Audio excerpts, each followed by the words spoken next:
Hey guys, welcome back to your daily dose. Today we're talking about Sistas Season 2, Episode 20.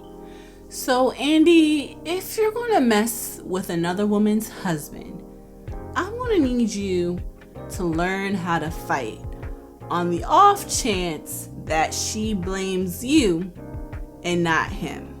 Just saying. So this episode starts off in the parking lot of Andy's job, where Jasmine pulls up on her as soon as she exits her car with her two friends. So essentially Andy gets jumped and she's getting her behind knocked across these three ladies until Fatima pulls up and jumps out of her van and pulls a gun out of her car and basically scares them off.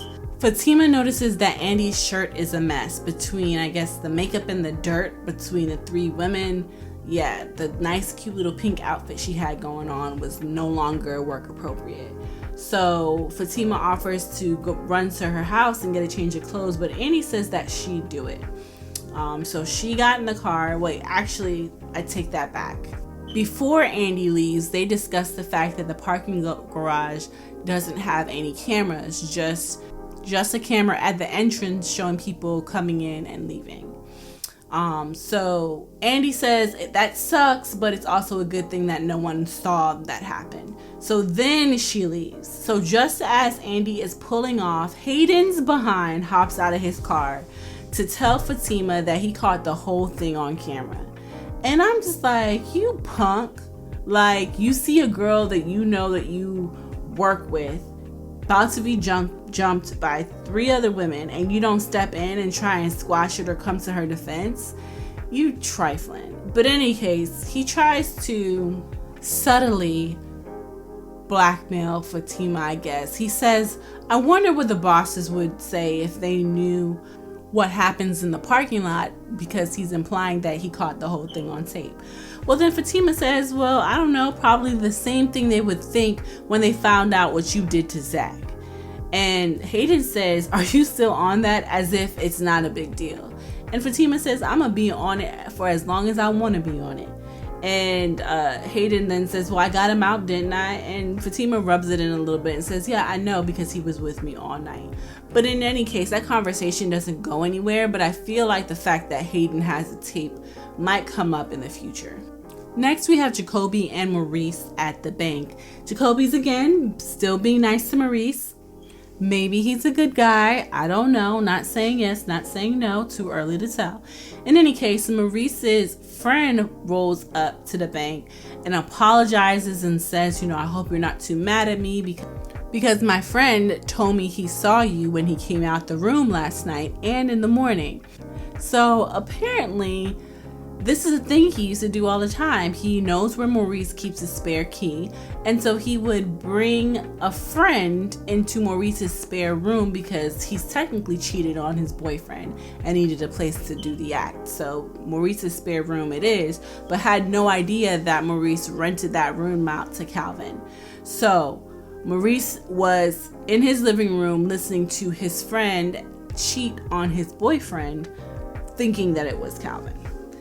In any case, Maurice gets super mad and basically runs his friend off and tells his friend that he is not forgiven.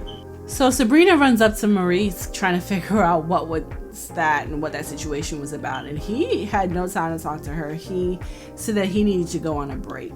And so he runs off. In the next scene, we see Andy at home basically asking Gary to meet her there as opposed to at the office where he was supposed to meet her initially. And then right after that phone call, she gets a knock at the door and it's the police. Same police officer that Karen met up with to file a police report against Zach for charging up her credit card. So in any case, he comes over. She has everything that he needs to write a full police report and press charges. And she gives him that information. And he takes the opportunity to express to her that he's seen her a couple times before. And he's always wanted to say hi, but never got the courage. But he said that if he ever given the opportunity, he would speak with her and ask her out on a date. Of course, she declines. And then, he eventually goes away. So look at Andy just pulling all these dudes left and right, but she's stuck on this formerly married man named Gary. Next scene, we see Maurice. He apparently ran home to apologize to Calvin. So he does and explains to him that it was his friend that was in there by way of the spare key that he has over his door. And he recommends that Calvin not only wash the sheets but burns the mattress. He doesn't want anything to do with what was going on in that room the night before. So Calvin is understandably pissed. I don't know if he's actually going to do any of that, but what he keeps telling Maurice to do is to go back and tell Sabrina the truth. So even though last episode he was really, really, really pissed at the both of them, he's pissed because it's coming from a hurt place. You can tell that he really still wants Sabrina, the way that he keeps telling Maurice to go to the bank and tell her the truth. Low key, he wants her to call him and, apologize and try and work things out. So next we have Maurice at the bank trying to explain things to Sabrina, and he tries to do that in like a funny story, but when he gets to the punchline, nobody's laughing. In fact, Sabrina just runs out like she doesn't know what to do and leaves Maurice just standing in her office. So Sabrina ends up at the airport, and as she's walking up, Zach is talking to Danny. He is asking her if she had an opportunity to talk to Karen yet to tell her to ease up off of him, essentially. And she's like, I'm not trying to get in the middle of this. Talk to her yourself. Then Sabrina walks up and Danny explains why he's so pissed as Zach walks away. And again, neither one of them believes that he's the one to actually do it. They're both more surprised that Karen went ahead and pressed charges without official proof that he was the one to do it. In any case, Sabrina explains to Danny the situation between her, Maurice, and Calvin, and Danny is like essentially saying what I'm feeling. Like, I'm tired of you guys. You saying you want this man, you're mad that he didn't call you, but you're the one that didn't want to commit. And then how do you tell one girl that you want to commit to her one night and she tells you no, and then the very next night you're at a restaurant with someone else? That also seems shady. So Danny basically says, leave him alone because you're not acting like you really like this man. Stop stringing him along, and he ain't all the way there anyway. So they go off to go get a drink. In the next scene, we're at Karen's hair salon and things are winding down for the day when Aaron shows up with roses, looking so fine. Anyway, he's such a gentleman. He speaks to the receptionist, hands the roses to Karen, and then they go in the back where he offers to rub her feet. And they have yet another conversation about their relationship and their celibacy, because we all know Karen really, really, really wants to do something physical, but Aaron, being the pastor, is celibate, and it's a lot easier for him because he's been doing it for so long. So he said that he would have a conversation with her later about that whole part of their relationship, and I don't know if he was insinuating that he would do something physical with her or not, but she got a little excited. In any case, Zach walks into the hair salon just as they were exiting Karen's office. So Zach is a little hostile. He's like, I need to talk to you. I got arrested, and Aaron seems to be in the conversation, just standing there behind Karen like, you yelling at my girl, so I'm standing here and I'm listening. And Zach's like, so you're gonna stand here this whole time? I can't have a conversation with her? So Aaron turns to Karen and asks if he should stay or if he should go. And Karen says, go ahead and go. I'll see you later at home. And Zach goes, yeah, I'll see you at home. He seems a little bit annoyed with that sentiment.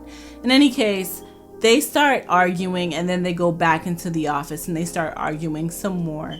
Zach really has a breakdown because he can't believe that Karen would think that he would hurt her that way. He says that what hurt in their relationship is the fact that he saw her bust her ass day in and day out, and there was nothing he could do to make her feel better. He couldn't contribute to anything. He didn't have a car to pick her up or drop her off. There was nothing he can do, and that made him feel bad. So he's kind of happy for her, and that she has a man now that can take care of her in a way that he couldn't, and make her happy in a way that he couldn't. And anyway, that whole breakdown led to them kissing and making out, and obviously that's going to lead to something else. But instead, we get a cutaway to Andy in her apartment with Gary flirting with the idea of marriage and her stipulations if they were to get engaged, like she not wanting to live in the country, her definitely keeping her job and her career, and not wanting to have kids right away. He agrees to all of that, and she lets him put the ring back on her finger.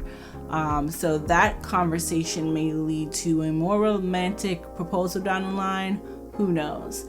After that convo, we get back to Karen's hair salon, where Aaron is walking in because he forgot his phone in her office. As he walks through the door, he sees the secretary listening, and he tells her, like, listen, let me get in the room, let me get my phone. And she's like, no, you don't want to go in there right now. And he hears the moaning and groaning and busts open the door to see Zach and Karen actually getting it in, just like he and Andy predicted she would.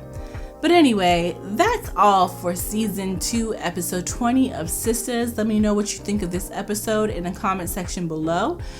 Please be sure to like this video and subscribe to my channel. See you next time. Peace.